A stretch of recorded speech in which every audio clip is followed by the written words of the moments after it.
నమస్కారం సార్. నమస్తే అండి. సార్ డైరెక్టర్ అనిల్ రావిపూడి గారు రీసెంట్‌గా ఒక సినిమా ఈవెంట్‌లో మాట్లాడుతూ ఐపీఎల్ మ్యాచ్‌లు 2, 3 మ్యాచ్‌లు అటు ఇటు అయినా కొంపలే మునిగిపోవు. ముందు ఫస్ట్ షో, సెకండ్ షో సినిమాలకు రండి. ఐపీఎల్ స్కోర్లు ఫోన్‌లో అయినా చూసుకోవచ్చు అని చెప్పేసి అన్నారు. దీనిపైన నెటిజన్స్ ఏమో ఫైర్ అవుతున్నారు. సినిమాలు కూడా ఓటీటీకి వస్తాయి, సినిమాల్లో వస్తాయి. మేము అందులో చూసుకుంటాము అని చెప్పేసి అలా అంటున్నారు. మరి దీనిపైన మీ రియాక్షన్ ఏంటి? అనిల్ రావిపూడి గారు ముందు చేయాల్సిన పని ఏంటంటే థియేటర్ని ఆడియన్ ఫ్రెండ్లీగా మార్చుట ఎట్లు అనే దాని మీద ఆలోచించాలి. జనాలు థియేటర్లకు వెళ్ళటం అనే దాని నుంచి డీవియేట్ అయిన మాట వాస్తవం. థియేటర్కల్ రైట్స్ అనేది ఒక అంశంగా మాత్రమే ఉంది తప్ప థియేటర్లో సినిమా రిలీజ్ కాకపోతే వచ్చిన నష్టం ఏమిటి అనే పరిస్థితే ఉంది. ఎందుకుంది అంటే భిన్నమైనటువంటి ప్లాట్ఫామ్స్ మీద సినిమా వేసుకోవడానికి అవకాశం ఉంది. ఒకప్పుడు సినిమా రిలీజ్ అవ్వాలంటే థియేటరే, అంతకుమించి ఏమీ లేదు. టీవీ రావడానికి ముందు వరకు సినిమా చూడాలంటే థియేటర్కి మాత్రం వెళ్ళాలి. లేదు థియేటర్కి వెళ్ళటం ఇష్టం లేదు, సినిమాలు మానేయాలి. ఫస్ట్ రిలీజ్లో సినిమా చూడలేకపోయి తర్వాత ఎప్పుడో జనాలు చెప్పగా విని ఆ సినిమా ఎప్పుడు రిలీజ్ అవుతుందా అని ఎదురు చూసి రిలీజ్ అవుతోందని తెలుసుకుని ఉత్సాహంతో వెళ్ళి చూసేవాళ్ళు ఉండేవాళ్ళు ఆ రోజుల్లో. సో ఇప్పుడు ఆ తరహా ప్రజలు లేరు. ఎందుకంటే సినిమా అనేది అనేక ప్లాట్ఫామ్స్ మీద అవైలబుల్గా వచ్చేసింది. శాటిలైట్ రోజుల్లో కనీసం టీవీలో ఎప్పుడు వస్తుందో చూసుకుని అప్పుడు చూడకపోతే మళ్ళీ దొరికేది కాదు సినిమా.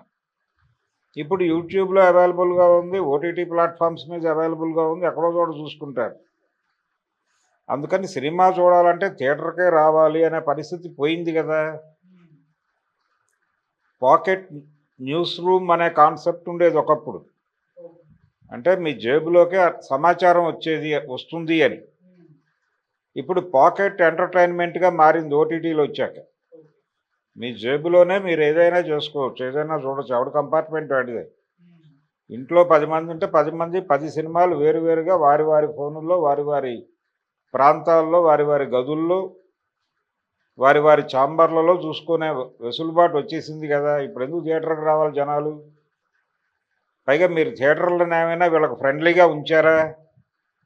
అక్కడికి వెళ్తే 1000 రూపాయలు పాప్కార్ను, 500 కూల్ డ్రింకు, 100 రూపాయలకు అది అమ్మేసి థియేటర్లో సినిమా చూడటానికి వచ్చిన వాడి జేబులన్నీ ఖాళీ చేసేసి పంపించేద్దాం అనే పద్ధతిలో మీరు వ్యవహరిస్తుంటే, అంటే థియేటర్కి రావటాన్ని పిక్నిక్ ఎక్స్పీరియన్స్గా మేము మారుస్తున్నాం అనే పద్ధతిలో మారుతున్నారు వాళ్ళు.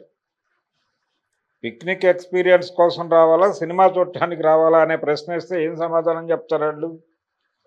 ఒక ఫ్యామిలీ కలిసి సినిమాకి వెడితే పిల్లలు పాప్కార్న్ తిందాం ఇంటర్వెల్లో అంటే ఏంటి పరిస్థితి? 1000 రూపాయలు లేచిపోద్ది అక్కడ. టికెట్ల రేట్లని మించి ఉన్నాయి. ఒకప్పుడు టికెట్ రేట్ కంటే 4వ వంతు స్నాక్స్ ఉండేవి. నాకు గుర్తుండి నేను సినిమాలు చూడటం మొదలుపెట్టినప్పుడు బాల్కనీ టికెట్ ₹2.30 ఉండేది. పావలా ఇస్తే 4 సమోసాలు ఇచ్చేవాళ్ళు ఆ రోజుల్లో, పెద్దవి. హ్యాపీ. ఇంకేం తింటారు లోపలికి వెళ్ళి అంటే ₹2.30 ఇంకొక పావలా అంటే ₹2.60తో సినిమా అయిపోతుంది. సిటీ బస్ ఛార్జీలు 10 పైసలు ఉండేది ఆ రోజుల్లో. 20 పైసలు రాను పోను, ₹3తో కథ సమాప్తం సినిమా. బాల్కనీకి వెళ్ళి హ్యాపీగా చూసి బయటకు రావడానికి. మరి ఈ రోజున పరిస్థితి ఏంటి? రెండోది, ట్రాన్స్పోర్టేషన్ విపరీతంగా పెరిగినాయి. పెట్రోల్ ధరలు దారుణంగా పెరిగినాయి, తద్వారా ట్రాన్స్పోర్టేషన్ పెరిగింది. సిటీ బస్ ఎక్కి దిగితే 10 రూపాయలు, కొంచెం దూరం పెడితే 25 రూపాయలు, 50 రూపాయల దాకా ఉంది. సొంత వెహికల్స్ పెరగడానికి కారణంలో అది కూడా ఒకటి. మెట్రో ట్రైన్ వచ్చినప్పుడు ఏమనుకున్నారు ప్రజలందరూ? మెట్రో ట్రైన్ ఎవడెక్కుతాడో అంత ఖర్చు పెట్టి సిటీ బస్సుల్లో తిరుగుతారు కానీ అనుకున్నారు. కానీ ఇప్పుడు పరిస్థితి ఏంటంటే సిటీ బస్ ఛార్జీలు మెట్రో ట్రైన్ కంటే ఎక్కువైనాయి. అంటే జనాల్ని దానికి అలవాటు చేయటానికి అని అనుకుంటే సిటీ బస్ కంటే మెట్రో బెటర్ అనుకుంటున్నారు జనాలు. యాక్సెస్ ఉన్నంత వరకు దాన్ని వాడదాం, యాక్సెస్ లేని చోట గత్యంతరం లేక సిటీ బస్సు ఎక్కుదాం అనే పరిస్థితికి తీసుకొచ్చారు. కాబట్టి మీకు థియేటర్ ప్రమాదకరంగా మారింది, అంటే థియేటర్లే ప్రమాదంలో పడ్డాయి. ఈ థియేటర్లు ప్రమాదంలో ఎందుకు పడుతున్నాయంటే సింగిల్ స్క్రీన్స్ తగ్గిపోయినాయి.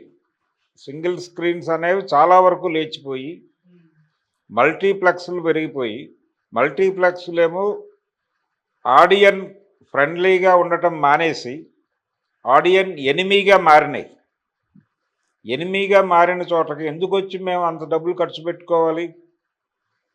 ఇంట్లో మిరపకాయ బజ్జీలు వేసుకుని కూర్చుని, ఇంత శనగపిండి తెచ్చి మిరపకాయ బజ్జీలు వేసుకుని కూర్చుని టీవీకి ఫోన్ని అనుసంధానం చేసి మాకు కావాల్సిన సినిమా, మేము చూడాలనుకున్న సినిమా చూస్తాం. తప్పేంటి అనే పరిస్థితిలో జనాలు ఉన్నారు. అదే రియాక్షన్ ఇచ్చారు రావిపూడికి. అనిల్ రావిపూడికి కనుక థియేటర్లను కాపాడాలి, అంటే థియేటర్కి జనాలను రప్పించాలి అనుకుంటే ముందు జనాల మీద కోప్పట్టం కాదు ఆయన చేయాల్సింది. మీరు ఐపీఎల్ చూడకండి, ఇంకొకటి చూడకండి అని చెప్పే రైట్ అతనికి లేదు. ఏం చూడాలి అనేది జనాలు నిర్ణయించుకుంటారు. దాంతో ఆయనకు లింకు లేదు. అది నోరు జారి మాట్లాడిన మాటే. అందుకని ఆయన నాలిక చేత్తో పట్టుకుని బుద్ధిగా ముందు థియేటర్ వాళ్ళతో మాట్లాడుకోమనండి. అయ్యా స్నాక్స్ రేట్లు మరి 1000 రూపాయలు పెట్టమాకుండా పాప్కార్న్ అని మాట్లాడుకోమనండి. మాట్లాడుకుంటే జనాలు థియేటర్కి వస్తారు. టికెట్ల రేట్లతో ఇష్యూస్ లేవు ఎవరికి. లోపల ఉన్న పాప్కార్నే థియేటర్ని చంపేస్తుందని తేజ అన్నాడు ఆ మధ్య. ఆల్రెడీ నార్త్ ఇండియాలో థియేటర్ చచ్చిపోయింది, చంపేసింది పాప్కార్నే. అక్కడ సింగిల్ స్క్రీన్స్ పూర్తి స్థాయిలో వెళ్ళిపోవడం చేత అది జరిగింది. మన దగ్గర ఇంకా సింగిల్ స్క్రీన్ సరాకొరా మేలుండటం వల్ల సినిమా థియేటర్ బతుకుంది, లేకపోతే థియేటర్ ఎప్పుడో చచ్చిపోవాల్సింది అన్నాడు ఆయన. అది 100కి 100 పాళ్ళు నిజం. అందుకని పాప్కార్నే థియేటర్ని తినేస్తుంది అని కనుక అనుకుంటే, నిజానికి నిర్మాతల సమ్మె జరిగింది ఆ మధ్య కోవిడ్ తర్వాత. జరిగినప్పుడు నిర్మాతల సమ్మె ముగింపు సందర్భంగా నిర్మాతల మండలి ఏర్పాటు చేసిన ప్రెస్ మీట్లో వారు చెప్పారు ఈ మాటను. థియేటర్స్ని ఆడియన్ ఫ్రెండ్లీగా మార్చడం కోసం మేము స్నాక్స్ రేట్లు తగ్గించమని ఈ థియేటర్ చైన్ వారితో మాట్లాడుతున్నాం అన్నారు. ఏమైంది అది? ఏమీ కాల. గతంలో కంటే ధరలు పెరిగినాయి. అందుకని ముందు అక్కడ కరెక్షన్ చేసుకుంటే తర్వాత జనాలు థియేటర్కి రావాలా వద్దా అనేది వాళ్ళు నిర్ణయించుకుంటారు. మీరు థియేటర్లు అంటే భయం వేసే లెవెల్కి దాన్ని తీసుకెళ్ళి, రెండోది దేశమేమో అభివృద్ధి పదంలో ముందుకు పరిగెట్టుకుని వెళ్ళిపోయి అందరి ఆదాయాలు పెరిగిపోలా. సినిమా డైరెక్టర్ల ధరలు పెరిగి ఉండొచ్చు, సినిమా హీరోలు కోట్ల రూపాయల్లో డబ్బులు తీసుకోవచ్చు. 150 కోట్లు ప్రభాస్కి ఇస్తున్నారు, కానీ ఇక్కడ చాలామంది ఉపాధి లేక ఏడుస్తున్నారు రోడ్ల మీద. అంచేత 150 కోట్లకి రెమ్యూనరేషన్లు పెరిగాయి. ఇప్పుడు ఒకప్పుడు రామారావు గారికి ఎంత ఇచ్చేవాళ్ళు? 5 లక్షలు ఇస్తే పెట్ట ఆ రోజుల్లో. అంతా కలిపి ఆయన రిటైర్మెంట్ టైం తీసుకుంది 50 రూపాయలు తీసుకున్నాడు. కాబట్టి ఇప్పుడు 150 కోట్లు తీసుకుంటున్నారు, ఆదాయాలు బీభత్సంగా పెరిగినాయి అనే లెక్క అనుకుంటే కుదరదు. ఇక్కడ జనాలు రోజువారీ తిండి లేక చచ్చిపోతున్న జనాలు కూడా ఉన్నారు ఈ దేశంలో. భారతీయ జనతా పార్టీ చెప్తున్నంత వెలుగులేం కనబట్టలేదు, అక్కడ దరిద్రం ఉంది.